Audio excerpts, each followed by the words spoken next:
Hello welcome to Pragnya media. నేను సౌమ్య. ఈరోజు మనం law of attraction life coach divine energy healer Pratyusha గారితో ఉన్నాం.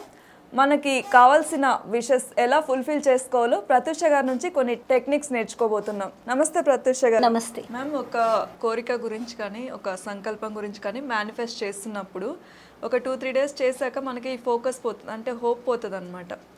ఇది చేస్తే వస్తుందో రాదో, మనం ఎందుకు టైం స్పెండ్ చేయాలి అని కొంచెం ఒక యాంగ్జైటీ కూడా ఉంటుంది కొంతమందికి, తొందరగా అవ్వాలి అనేసి. సో అలా హోప్ పోకుండా అలా యాంగ్జైటీ ఉన్న వాళ్ళకి దాని మీద ఫోకస్ పెట్టి మేనిఫెస్ట్ చేసుకోవాలంటే ఏం చేయాలి? ఏదైనా టెక్నిక్ ఉందా దీనికి? ఓకే, సో ఫస్ట్ థింగ్ ఏంటంటే చాలామంది ఇది ఎక్స్పీరియన్స్ చేస్తూ ఉంటారు. ఎలా అంటే నాకు ఇది మేనిఫెస్ట్ అవ్వాలి అని ఫస్ట్ స్టార్ట్ చేసి ఎఫర్మేషన్స్ రాస్తారు, 21 డేస్ రాస్తారు. కానీ రియాలిటీలో వాళ్ళకి వేరే జరుగుతూ ఉంటుందన్నమాట. సడన్గా ఏదో నెగిటివ్ మెసేజ్ వినగానే, ఒక చిన్న నెగిటివ్ థాట్ రాగానే, లేకపోతే ఎవరో ఏదో ఇన్సల్ట్ చేశారో, ఎవరో మీద కోపం వస్తుంది సడన్గా.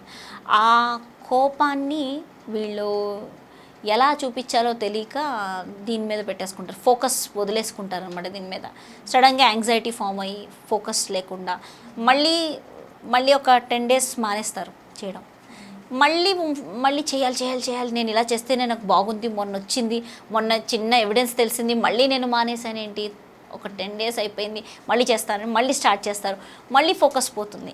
ఇలా ఫోకస్డ్గా, అంటే ఈవెన్ ఎఫర్మేషన్స్ రాస్తున్నప్పుడు కూడా మైండ్ కొంతమందికి వేరే థాట్స్ అన్నీ పెట్టుకుంటూ ఏదో ఎఫర్మేషన్ రాసామా అని రాస్తూ ఉంటారు.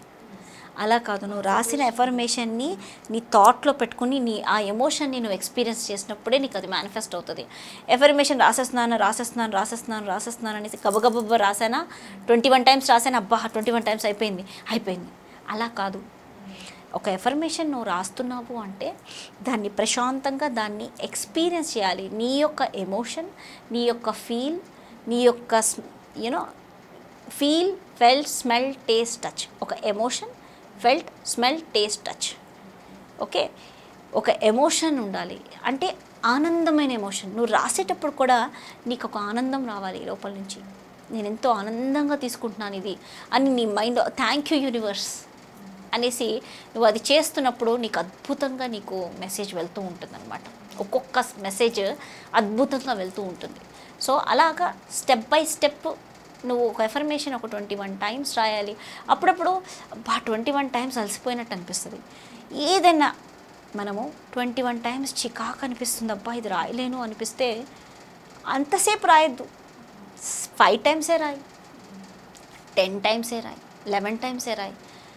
21 టైమ్స్ రాయడానికి ఇబ్బంది అనిపిస్తుంది అనుకోండి, ఏదైనా మనకి చికాకు అనిపిస్తుంది, ఇబ్బంది అని, మన వైబ్రేషన్స్ బాగా అనిపించట్లేదు అనుకోండి, అబ్బా ఇన్ని టైం ఒక 5 టైమ్స్ రాస్తే నాకు బాగుందంటే 5 టైమ్సే రాయి, స్లోగా పెంచు. కానీ 21 టైమ్స్ రాస్తే ఉండే ఎఫెక్ట్ 21 డేస్లో మేనిఫెస్టేషన్ ఖచ్చితంగా జరుగుతుంది. 5-6 టైమ్స్ రాస్తుంటే కొంచెం లేట్ అవుతుంది, కానీ వస్తుంది ఖచ్చితంగా, అది కూడా మేనిఫెస్ట్ అవుతుంది. ఎందుకంటే నీ సబ్కాన్షియస్లో ఒక సీడింగ్ అనేది పడుతుంది, దాంతో నీకు మేనిఫెస్ట్ అవ్వడం మొదలు పెడుతుంది. సో ఇది రాస్తున్నాం కానీ ఫోకస్ రావట్లేదు ప్రాపర్గా, మధ్యలో ఎక్కడో ఫోకస్ డీవియేట్ అవుతుంది. ఒక 2-3 డేస్ రాసి మళ్ళీ మానేస్తున్నాం, మళ్ళీ రాస్తున్నాం. ఇది ఫోకస్ రావాలి అంటే ఒక ప్రాసెస్ ఉంది.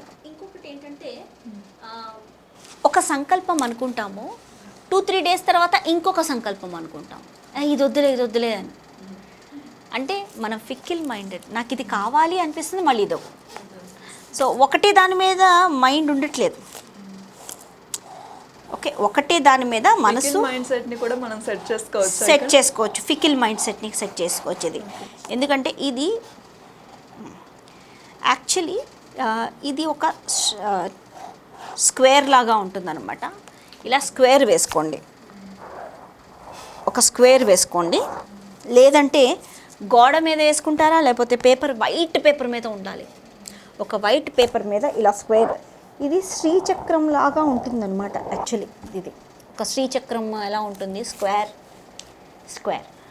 ఈ శ్రీచక్రంలో ఏంటి, సెంటర్లో డివైన్ ఉంటుంది. ఆ centre circle is the divine. ఈ సెంటర్ సర్కిల్ మీద ఫస్ట్ ఏం చేస్తామంటే, ఇది ఒక శ్రీచక్రం లాగా ఉందనుకోండి, ఫర్ ఎగ్జాంపుల్ ఈ స్క్వేర్ని ఇలా అబ్జర్వ్ చేసి నీ యొక్క సంకల్పాన్ని మనసులో అనుకొని స్లోగా ఈ సెంటర్లో ఉన్న డాట్ని ఫోకస్ చేసుకుంటా ఇలా చూసుకుంటా దాన్ని చూస్తూ స్లోగా కళ్ళు మూసుకోవాలి. కళ్ళు మూసుకుంటే నీకు ఆ డాట్ కనిపిస్తుంది.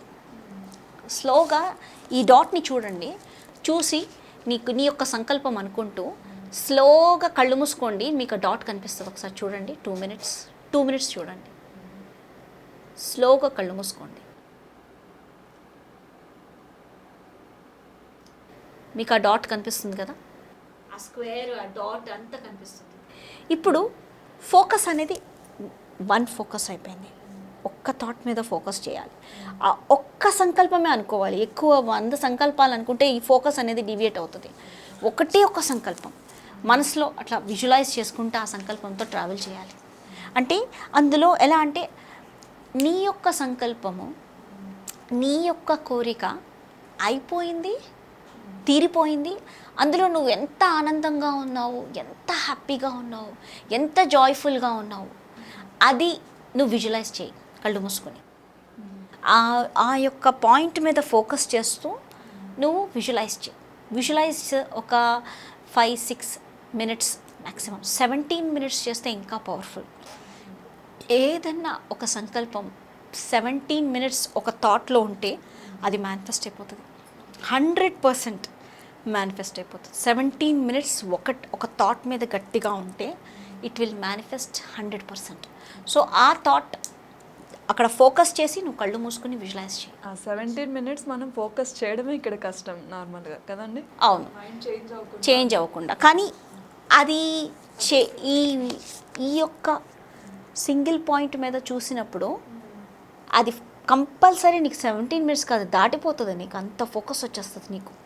అండ్ ఇది అయిపోయిన తర్వాత కూడా నువ్వు ఆ స్పేస్లో ఉంటావు, ఆ డివైన్ స్పేస్లో చాలాసేపు విజువలైజేషన్ చేస్తున్నట్టు, ఆ స్పేస్లోనే ఉన్నట్టు, ఆ స్పేస్లోనే ట్రావెల్ చేస్తున్నట్టు, ఏంటో ఆ స్పేస్లో ఆనందంగా ఉన్నట్టు నీకు విజువలైజేషన్స్ ఎక్కువ. ఆ థాట్ ఇంకో థాట్లోకి తీసుకెళ్ళిపోతూ ఉంటుంది అనమాట. దాన్ని డివైన్ వోర్టెక్స్ అని కూడా అంటారు. దీన్ని వోర్టెక్స్లోకి వెళ్ళిపోతుంది అనమాట తొందరగా. ఎందుకంటే ఇది చాలా పవర్ఫుల్ స్క్వేర్ యాక్చువల్లీ. ఈ స్క్వేర్లో సెంటర్ ఎనర్జీ ఉంది కదా, this is the highest energy. So అది నువ్వు చూస్తూ కళ్ళు మూసుకుంటే నీకు ఆ విజువలైజేషన్లో నీకు నువ్వు తర్వాత కూడా నీ పనులు చేసుకుంటే సడన్గా నువ్వు ఆ స్పేస్లోకి వెళ్ళిపోతావు. ఇది చూసినప్పుడు చేసిన ఫోకస్ ఎట్లా ఉంటుందో, నువ్వు విడిగా ఏదైనా పనులు చేస్తున్నప్పుడు కూడా నువ్వు ఆ ఫోకస్లోకి వెళ్ళిపోతావు. డే టు డేలో ఒక 4-5 టైమ్స్ నువ్వు తెలియకుండా నువ్వు ఆ ఫోకస్ పెడుతూ ఉంటావు నీ యొక్క సంకల్పం మీద. So it will manifest very quickly. చాలా తొందరగా మేనిఫెస్ట్ అవుతుంది. అంటే ఒక 11 డేస్లో మేనిఫెస్ట్ అవ్వచ్చు, మ్యాక్సిమం 21 డేస్ లేదంటే 90 డేస్. నీ యొక్క బిలీఫ్ బట్టి నువ్వు నీకు గట్టి సంకల్పం ఉంది అంటే 11 డేస్ చూడండి. 11th డే నీకు అది దానికి ఒక ఎవిడెన్స్, దానికి ఒక ఆన్సర్ నీకు వచ్చేస్తుంది. అసలు మేనిఫెస్ట్ అవుతుందా లేదా, దానికి ఒక ఎట్లాగైతే నువ్వు విజువలైజ్ చేసావో, ఎట్లాగైతే నువ్వు ఫోకస్ చేసి ఊహించావో ఆ సిచ్యువేషన్లో అది మేనిఫెస్ట్ అయిపోతుంది ఖచ్చితంగా. స్టెప్ అరే నేను సేమ్ ఇలాగే ఊహించానే, ఇలా మేనిఫెస్ట్ అయింది, భలే ఉంది ఈ యాక్టివిటీ అలా మేనిఫెస్ట్ అవుతుంది అనమాట. అంత ఫాస్ట్గా మీకు మేనిఫెస్ట్ అవుతుంది. ప్రతి ఒక్క అంటే ఫస్ట్ ఇది వేసే ముందు ఫస్ట్ వేసేసుకోవాలి, తర్వాత సంకల్పం చెప్పుకోవాలి, వేసిన తర్వాత మంచిగా సంకల్పం చెప్పుకోవాలి, చెప్పిన తర్వాత ఫోకస్ ఆన్ ద డాట్ అనుకుంటూ నీ సంకల్పం అనుకుంటూ విజువలైజ్ చేసుకుంటూ కళ్ళు మూసుకో. కళ్ళు తెరిచే చూసుకుంటూ విజువలైజ్ చేయి. తర్వాత స్లోగా కళ్ళు మూసుకున్నప్పుడు ఆ డాట్ నీకు కనిపిస్తుంది. ఇక్కడ సెంటర్లో నీకు ఆ డాట్ కనిపిస్తున్నట్టు అనిపిస్తుంది. అక్కడి నుంచి మళ్ళీ నువ్వు విజువలైజ్ చేసుకుంటూ వెళ్ళు. Focus on that and start visualising. అది విజువలైజేషన్ ఎలా చేయాలి అంటే ఆ స్పేస్లోకి వెళ్ళి ఆల్రెడీ అది మేనిఫెస్ట్ అయిపోయింది, ఆ రియాలిటీలో నేను ఉన్నాను, ఎంత ఆనందంగా ఉన్నాను, ఎంత హ్యాపీగా ఉన్నాను, ఎంత బ్యూటిఫుల్గా ఉంది నా లైఫ్, నీకు ఏది స్టాప్ చేయట్లేదు అంటే ఎంత బ్యూటిఫుల్గా ఉండాలి అన్నట్టు క్రియేట్ చేసుకో. అది ఫస్ట్ 2 days 3 days డెలిబరేట్గా చేయాలి, బలవంతాన చేయాలి. ఎందుకంటే నువ్వు ఇన్ని రోజుల నుంచి చేయట్లేదు, సడన్గా అది రావాలి అంటే కొంచెం టైం పడుతుంది. ఫస్ట్ 2-3 days చూస్తూ దాన్ని విజువలైజ్ చేయి. తర్వాత డెలిబరేట్గా ఒక్కొక్క స్టెప్ అనుకోవాలి. తర్వాత స్లోగా ఏంటంటే నువ్వు ఇలా కళ్ళు మూయంగానే నువ్వు ఆ స్పేస్లోకి వెళ్ళిపోతావు. స్లోగా ఈ 3-4 డేస్ తర్వాత నుంచి నువ్వు డేలో వేరే పనులు చేస్తున్నప్పుడు కూడా స్లోగా నీకు ఆ స్పేస్లోకి వెళ్ళిపోతూ ఉంటావు, ఆ ఇమాజినరీ వరల్డ్లోకి. సో ఆ ఇమాజినరీ వరల్డ్లో నువ్వు ఎంతసేపు ఎన్నిసార్లు నీకు ఆ విజువలైజేషన్ ఆ ఫోకస్లో ఉంటావంటే వన్ డే నువ్వు ఆ రియాలిటీలో ఉండిపోతావు. ఏదైతే రియాలిటీలో నువ్వు బ్యూటిఫుల్ స్టోరీ ఇక్కడ పెట్టావో, ఈ ఈ ఈ సింబల్ వేసి పెట్టావో, you will be in that reality. అంత పవర్ఫుల్గా ఉంటుంది ఈ యాక్టివిటీ. నైస్ మ్యామ్, చాలా బాగుంది ఈ కాన్సెప్ట్. అసలు కొత్తగా ఉంది కాన్సెప్ట్ కూడా. అంటే దీన్ని బట్టి మొత్తం మనం ఏదైతే విజువలైజేషన్ కంటిన్యూస్గా చేసుకుంటామో దాన్ని మనం సాధించుకోవచ్చు అంటారు. ఎస్. థ్యాంక్ యూ మ్యామ్, మాకు మంచి టెక్నిక్ చెప్పారు ఫోకస్గా ఉండడం కోసం. Please subscribe Pregnya Media. Please like, share, subscribe to Pregnya Media. Pregnya Media, please do like, share and subscribe. Please subscribe to Pregnya Media. Please like, share and comment if you like the video. Pregnya Media.